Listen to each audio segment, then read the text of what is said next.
Hello and most welcome to H758. And now we left Vårgårda and the library and we are in a little village called Äggvena.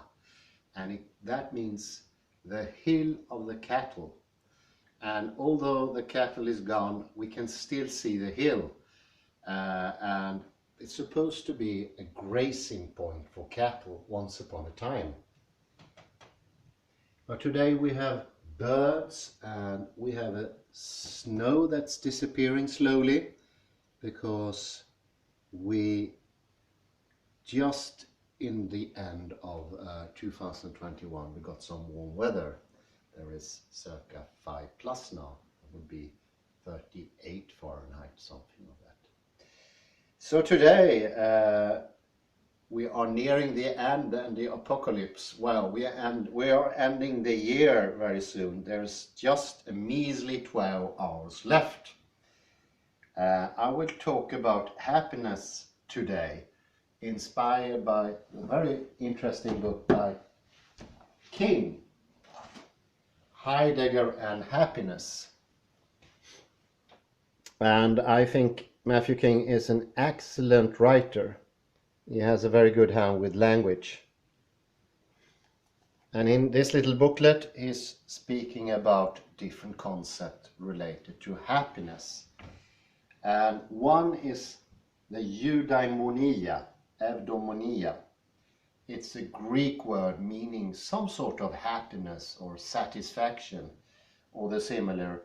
And it seemed to be a more objective feeling than the more subjective of happiness. And I would try to look into this interesting two directionalities of King. The one being the more subjective happiness and the other one being the more objective eudaimonia. And this is from the book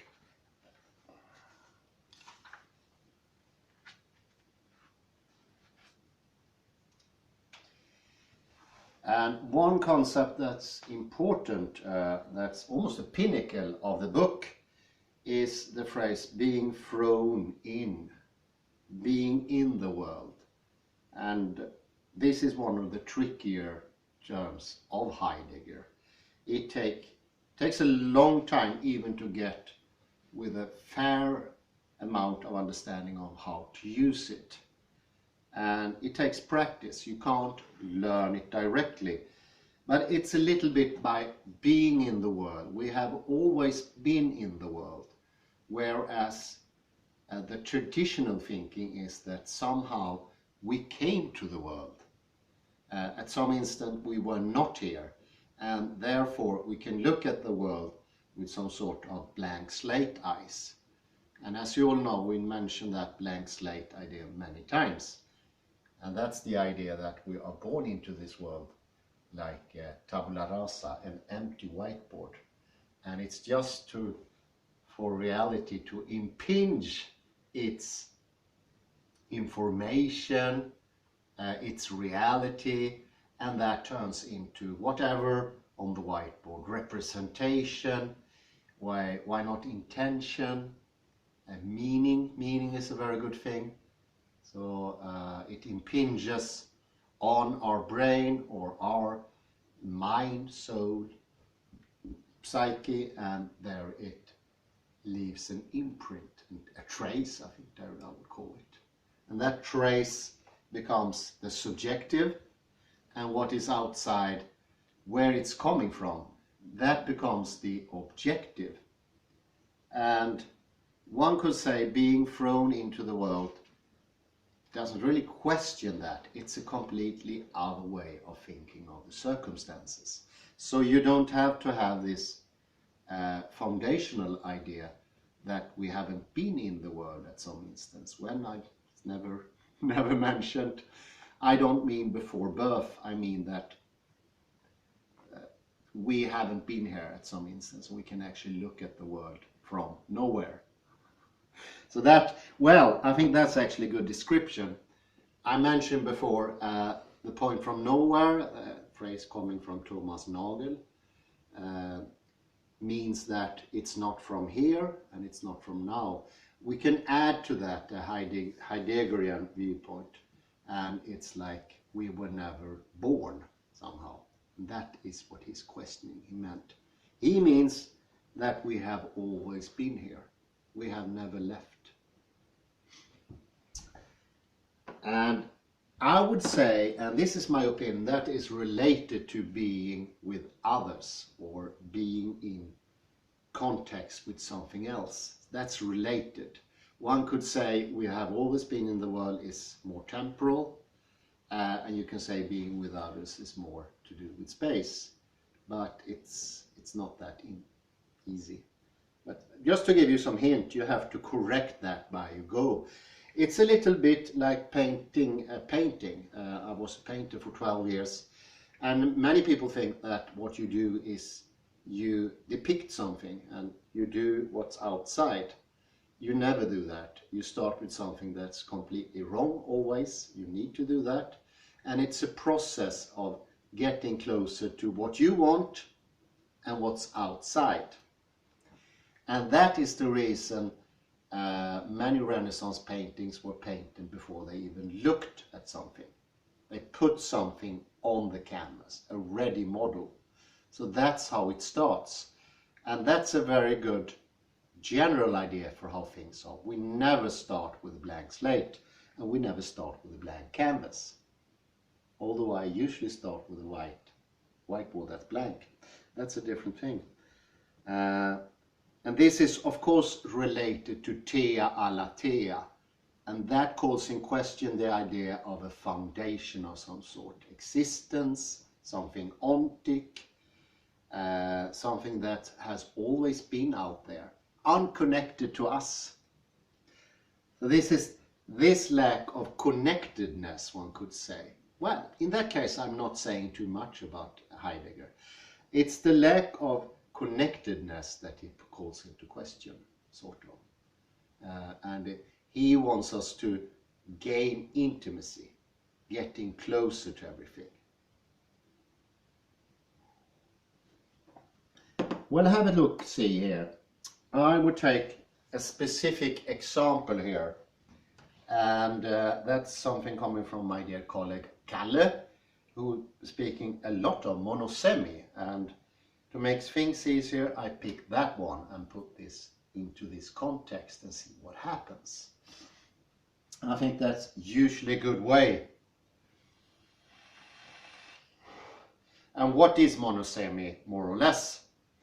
Well, something that could be perceived to have only one singular meaning, or that words only have one meaning, exactly one. And that meaning is always sort of clear. It doesn't need to be called in question. It's always been there. It's not born in the world, it's unborn. And I will compare that to another contestant to Heidegger, who is Plato, and see that there is actually some sort of connection between what Plato thought. One could say that Plato was a bit early to propose monosemism, but he did other things that could be seen as predecessor or being of the same kind. And what I want to look is happiness, eudaimonia, and what caused this unwarranted, irrational fear that you actually can find among the Greek. That is this horror vacui. And a very good term for that is the apeiron. The apeiron. I should actually write that on the whiteboard. This could actually help to explain a little bit. Apeiron. One could call it the unknown, but that is still a bit off, because the unknown has the potentiality to be something, or at least be discovered, to be understood, to be excavated, and to be found out to be nothing or something. No, that is not the apeiron. Apeiron is nil. When I say nil, it's absolutely zilch. It's nothing. It's not nothingness, but it's nothing.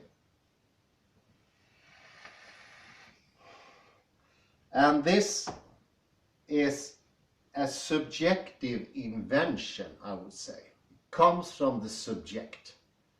And that person is fearing something. It's a trace of not being in eudaimonia. It's fear. It's not a good feeling. Because you could call eudaimonia, since it's subjective, you could call it good or something that you wish for. And I made a troll here. It's supposed to be a troll. Since we are in the woods of the trolls, why not make a troll? And this is the apeiron.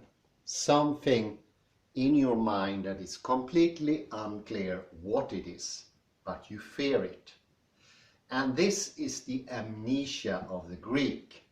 This is the reason why they abandoned the idea of getting closer to existence, like being, I should say. I should use the term being. And this is what Heidegger is about. He is about being. By this fear, they went into the other direction. That is something you do. If you fear something, is maybe a fire or a big sound, I run in the other direction.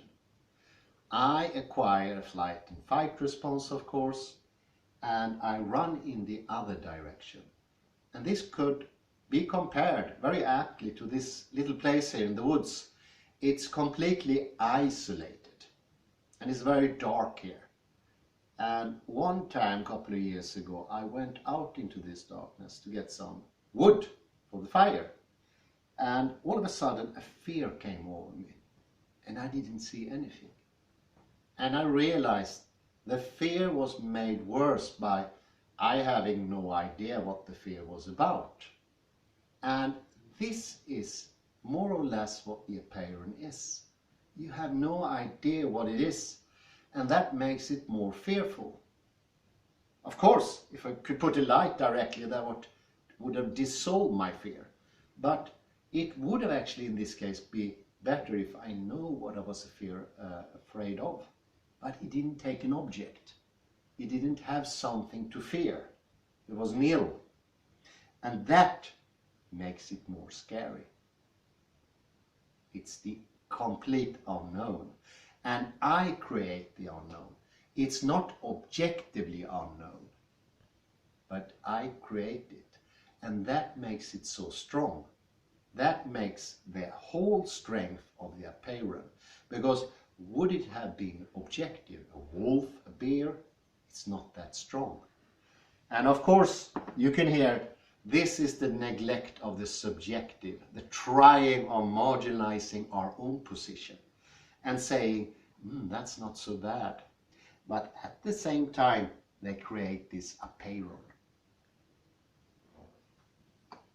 A fear of the unknown, and it becomes a phobia in the end.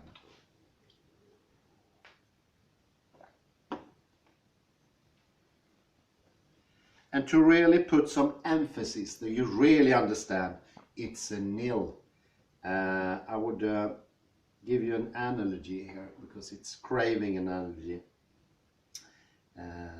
Something actually got from Paul Feyerabend here. I always put something into a real perspective, something that could happen, or has happened, like this example. I listened to the radio many years ago about a young man, and they were talking about phobias in the program. And someone was afraid of heights, and someone else was afraid of... spiders. No, I think it was more like knives. She was afraid of knives. They could cut her somehow. And she had to take away all the knives. And there was similar things. But then come this young chap, and I even remember his name. His name was Anders. And he had a fright of office plants. Like these, yeah. So it's actually quite example. Office plants. He could not walk nearby them. He could not work at the office. And he was completely afraid of them. There was an explanation. He watched The Night of the Triffids on television when he was very young. And that's about plants that are eating human beings. And he was very young, so you can understand it. But the problem, it turned up in the show, whereas you're afraid of knives or height, you can expose yourself to that.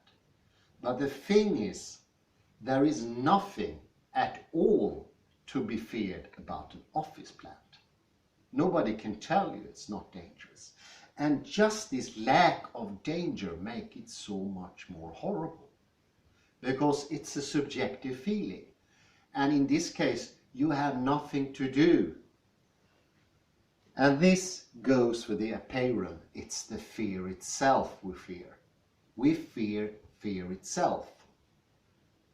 And I would say the fear and the fright of being afraid, that was created the cave for Plato.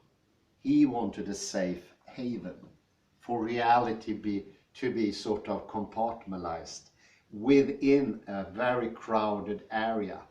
And everything is there. That's where he is. He thought himself to be there.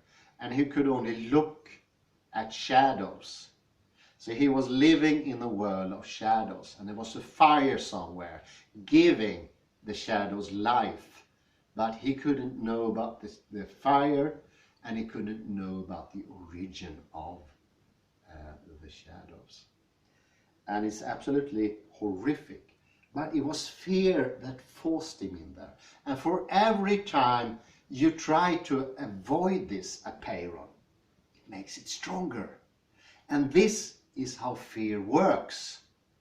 Just by believing in it and actively, bodily avoid it and thinkingly avoid it, it gets more and more immense. And it has gained strength just by being unexplainable, just by being nothing.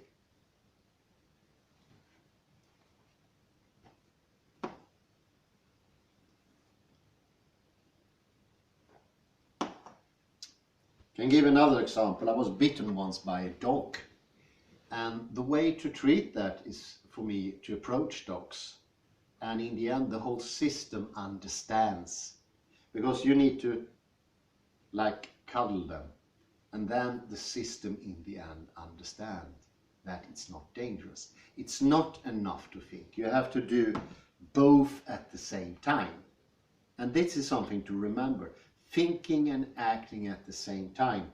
Although Plato think it was only one thing you could do. And that was called thinking, but I don't think it was even that. But only one thing. You need to do two things. You need to cuddle them, and then you understand. And you need to expose yourself to them. I did get a fright last time I was there, but that was an aggressive dog, and he was bound to bite me. But the fear I got was much less than usual. And the dog, thank God, it was massive. It was really big. He had escaped. And once it understood I was not posing any danger, the dog turned around. And when the big dog turned around, all the other dogs lost momentum. They were still following me, but they didn't have the courage to bite me. And I'm 100% sure if the big dog would have tried to bite me, the other ones would have done as well. And since there were 5 dogs, I know how hard it is to fend dogs off when they get more than 3. They work in concert. So when one is biting you, the other one is attacking you from the side or something. They are not stupid animals, and they know what to do to attack. It makes them rather scary. You see, there is a point in being scared of a dog. But this apeiron doesn't have any point. And what you do in the end, you shield off reality. You distance yourself from everything that is eudaimonia, happiness. Because happiness is only in reality. And if you are in a cave, it's a little bit like being in a prison cell. You cannot get out.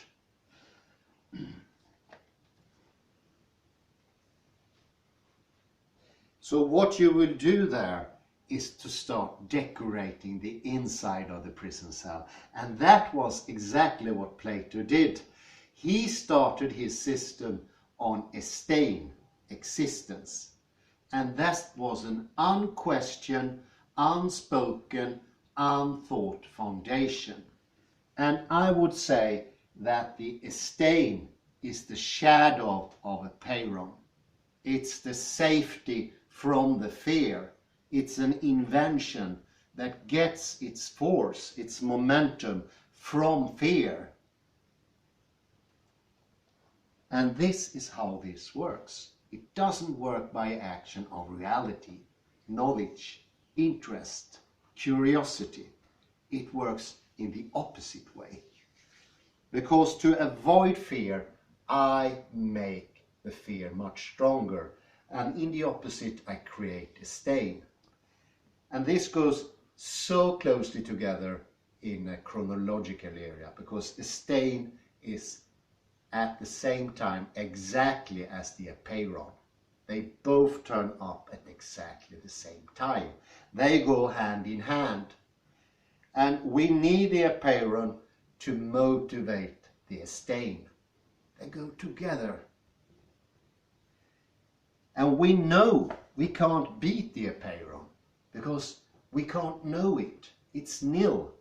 There's no argument in the world that can attack that something is nothing. What could you say? You can't, like in the example of a dog, explain or understand or cuddle it. You can never do that. So actually the troll needs to be taken with a little bit of, as we say in Swedish, with a pinch of salt. It's not really troll, it's a nothing, it's a nil. But what I'm writing here, what I draw, is the fear itself.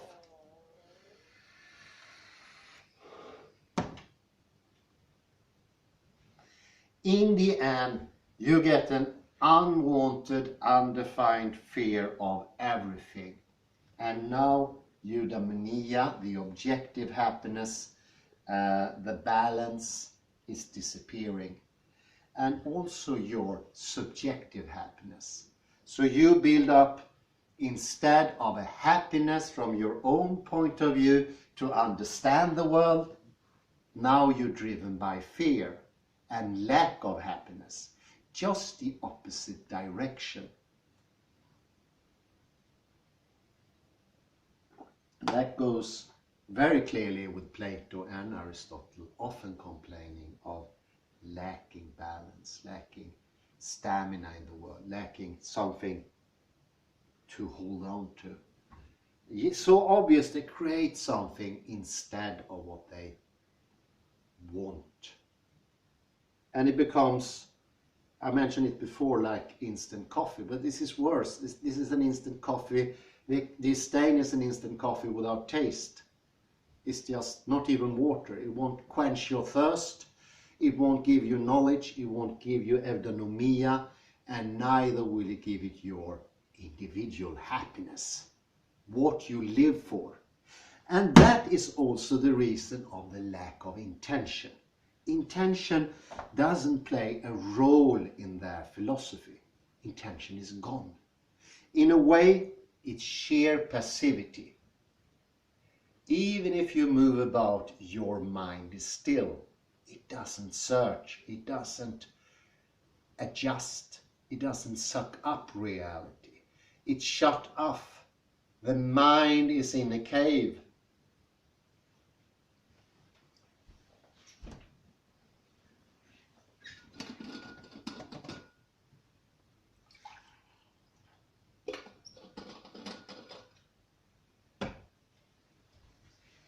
So to sum up, the fear of nothing is the worst fear. The unknown becomes a habit. a habit of mind and body. And we see the fear in our system. Maybe not so clear that you're shaking, but somewhere in your heart, in the soma, I would say. And that was also the reason to lifting yourself from the body, from the origin of fear. Get away from the fear. Get up. Become further away into the world of the ideas at a distance. Far, far away. Run, run.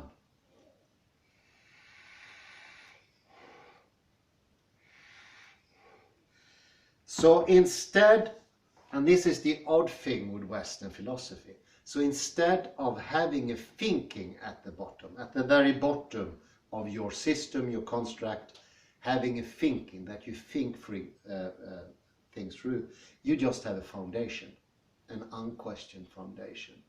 And that's the astain. And the astain gains its momentum by the apeiron. And for every time you repeat the astain, both the apeiron and the astain becomes more established in your thinking habits. They become a rut.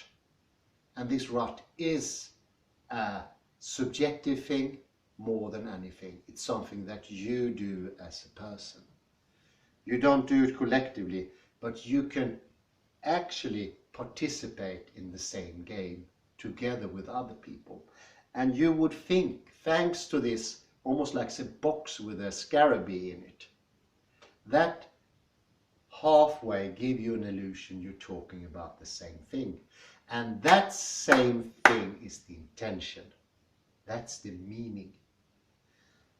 And if you're sitting in a group, and you are in a group, you are in a collective, it will start a need for you that that scarabee is the same, that the intention is the same, that the significance of the word you don't have contact to anymore because you've given up the world, but it's a remaining need that it must be the same. It must be a scarabee in your little box, in your little box, in your little box, and that need to be the same. And this is how, in this argument, the strive for ideas to be correct in the cave are the same tendency as monosemy. Because monosemy is also a taking away of the world. Because this striving, this idea that everybody have the same thing in their boxes, you know that by heart somewhere, it's impossible. And that would make your efforts for it to be so even harder. You getting further and further inside the cave. And just because the apparent also is by chance, it's completely haphazardous. It just evolved at one instant in only one culture, the Western. It's so much harder to get a grip on it. It's undefined, it's unknown. It doesn't have a name even. I gave it a parent, well, it's not my name, but it's not enough. It's just completely nothing. So therefore, you try to invent even harder this communal meaning, this monosemy. It becomes so important for you. But what do you do at the same time? Every little hint of what the word actually means, those hints you take away. If a word is said by my colleague here, Kalle, I can take use of his intonation, his prosody, his body, his context. Where is he in the conversation? Where is he as a person? Who is he? All those helpful, informative parts are taken away by monosemy. Everything that could give you meaning of a word is taken away. And the context is all the different connection a word can mean, can be, can relate to. And that is polysemy. It's at least more than one meaning. Why should it be just one? That's another question. It makes it so weird. I would actually say, like Paul, my friend who owns this house, that words have millions of meanings, and that's what makes them lively. It makes the whole connection to your embodiment and makes it possible to enjoy words. You wouldn't have poetry with monosemy. You wouldn't have anything. Now, Plato didn't like poetry. He didn't like anything of those things. He didn't like acting. He didn't like happiness or eudaimonia. He was a miserable person, but the miserability drew him further into the cave. And this is what happens by time. Once you go in that direction, you shut more and more things off from you. You cut off your hands, your arms, your legs, because it's painful to be existing, to be in the world. You don't know anything about the world. The lack of knowledge actually makes you want to strive further from everything, where everything is, where the happiness is, where the being in the world is, and being together, also with read as one word. And of course, monosemy is an exclusive, exquisite way of decorating the inside of the prison cell. You make your own connections there, how this could only mean pumpkin and nothing else. And you think that, and you cut off your other thinking paths, so you have only one connection between pumpkin and what it is. And you decide for yourself, pumpkin is something you eat. Although these are decoration here. They could also be something to eat. And that you don't want to hear. The apeiron, whatever it is, scares you. You can't do this. And this is so similar with people who have those phobias. What happens in their lives is they say, oh, I'm really afraid of big squares. So I avoid the big square in Rome. What's the name of it? A really big one.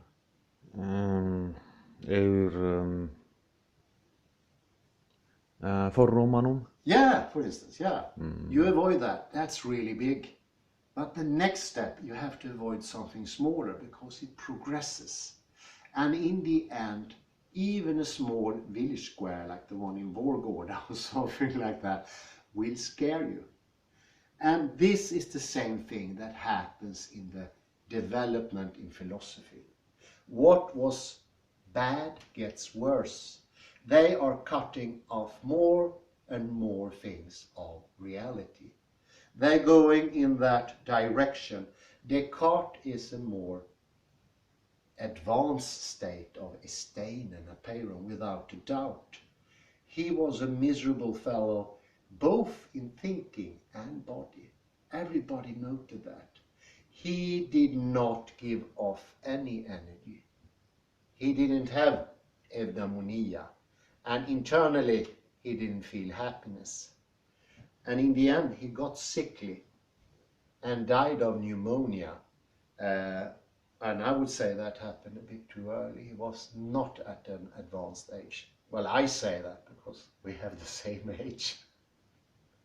But it was obvious these people are miserable, and they say it sometimes. Sometimes they even admit. And what happens? The more you strive for monosemy, or the Platonic cave, or brain in the vat, or cogito ergo sum, the more you feel a lack, something missing. There is a lack, and that becomes your motivation. The lack becomes your motivation, and this motivation takes you even further away from what you fear. You are sitting with your decorations inside the prison cell, and you make them more and more complicated, and for every time you add complication you lose everything. And the monosemy is the same. in the beginning, maybe your system can accept several meanings and you are open. I've seen this actually in action, because I saw a teacher the first time, it was in philosophy, 1997, and now I saw him again 21 years later, and I heard the difference. More doors have been shut in his system. He didn't seem that young, happy fellow that he once was. And there were actually a couple, and they divorced now. And he feel bitter about the divorce. Even we noticed that sitting in class. And that was most of his motivation for his current philosophy. That was also obvious. His bitterness of life. And I can expect his wife, former wife, to do the same wherever she's teaching, but she's not teaching at the same university anymore. And it was a shame. They looked like such a happy couple. But the closing off means also closing off other people, your connection to the world, and the very possibility to understand language, that gets lost. Monoseme kills that. You cannot make yourself understood, because we will never know if it's the same scarabee or the beetle in the box. We'll never know that. And that path to take to find the meaning inside the box, it's wrong. And it's an only once in a lifetime happen development in one part of the world, nowhere else. It happened here. And just by it's so hazardous, it's so by chance, there's no reason for it. That makes it more terrible. Not only is it unknown, it's born with our parents. It didn't have a purpose from the beginning. And this is what Heidegger means that we are thrown into the world. We are in the world. What Plato says doesn't make sense. We are not unborn. The apparent is not unborn, and the abstain is not unborn. They had a purpose. Fear was the purpose. That's the driving force. Discover the fear, and you will understand it's just a big illusion. It's nothing. And then I think the fear would disappear almost directly. But it contains so many details, and of course we need to remember we are much more advanced than Plato and Socrates and Aristotle. We've gone much more into that path. While heck, we have people today that they say they don't even exist. I showed maybe 2 lectures ago Plato at one end and Daniel Dennett at the other end. They are actually doing the same. They're afraid of something. They're paranoid. At heart they are. And see the development. If you said, "Hello Plato, my name is Daniel Dennett and I don't exist," that would be very awkward at that time. It wouldn't be understandable in language. Plato wouldn't understand what he was saying. But we can understand what Daniel Dennett is saying. And I even had a friend who's unexposed to analytical philosophy. And I told him, that was a tremendous moment. I told him about the whole story about Daniel Dennett and that consciousness doesn't really exist and we don't exist. My friend looked me into the eyes. I think your friend is correct. You see here, this, a peiron and a stain, is in everywhere today. In our minds, in our thinking, in everyday man. He was not a philosopher. He never thought about these things, but he thought directly, it's true. That would not have happened in the time of Plato. It wouldn't even have happened in the Middle Ages. That development need to be taken in consideration because it changes. And Heidegger was very, very good with understanding that. He understood that he himself was in a specific time era, and he knew that his philosophy had a best before date. Otherwise it wouldn't be true at any time. At least now it was true in this time. because it changes. And I would say monosemi most possibly wouldn't be understandable in the time of Plato either. It's a development going further and further away. And I was a bit taken aback by Kalle told me they are now renaming monosemi and call it whatever that was. No, it was about the word original. Yes. The initial text or something The like that. initial text, the renaming, look out for that. That is usually going into the cave even further. And this is what I mean by cutting off your limbs, because you do that literally. Look at philosophers no longer interested in the world. I guess Plato still enjoyed some moments of his life. But modern philosophers don't. Daniel Dunn sure as hell doesn't. They don't enjoy life. They don't take any interest in the world. Anything that could help them understand. And this is the point of Heidegger and also Wittgenstein. This is shying away from knowledge. This is getting rid of knowledge. Because what I saw in my teacher was less knowledge when I saw 20 years ago. Because by cutting off reality, you understand less. And the same goes for monosemi. If I don't listen to the intonation of a person, I will lose that ability. It's like making myself dumb or deaf. By practice, I lose the ability to hear what people are saying to me. I make myself intentionally deaf.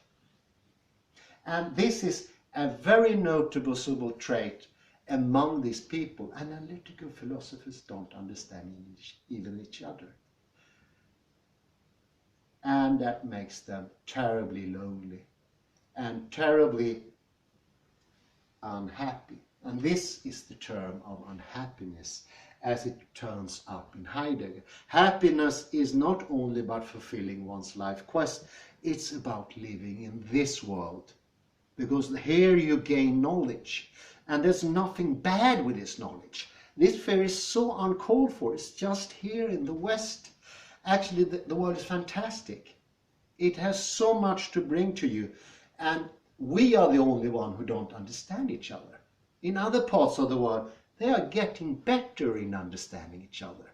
Because it's a progress. And this is also what knowledge is. For a monosemic, knowledge is 0 or 1. Either you have the knowledge or you don't have it. That's so weird. Has nothing to do with reality. Knowledge is always a progressive thing. Otherwise, it isn't knowledge. And if you say, I directly understand that to the fullest, then you are sitting in the little nice bunch in the dialogues of Socrates. And Socrates is teaching you to go into the cave, to leave your life, leave your possibility to make sense anymore.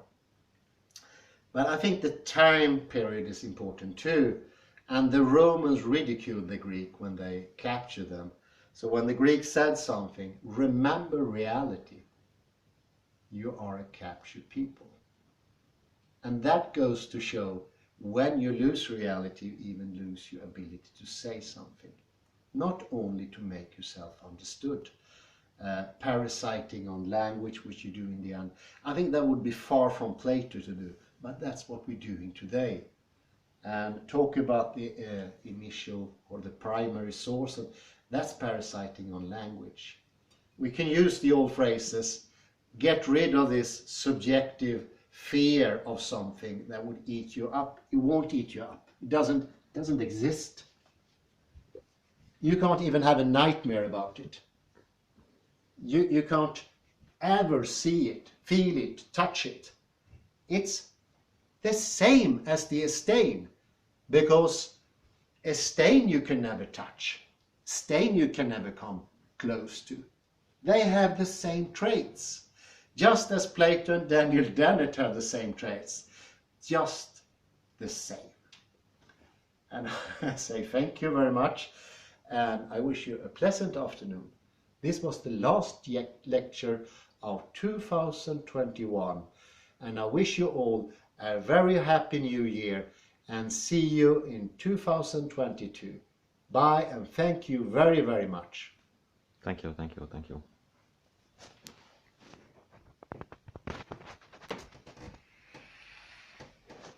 758 was the last lecture of the year.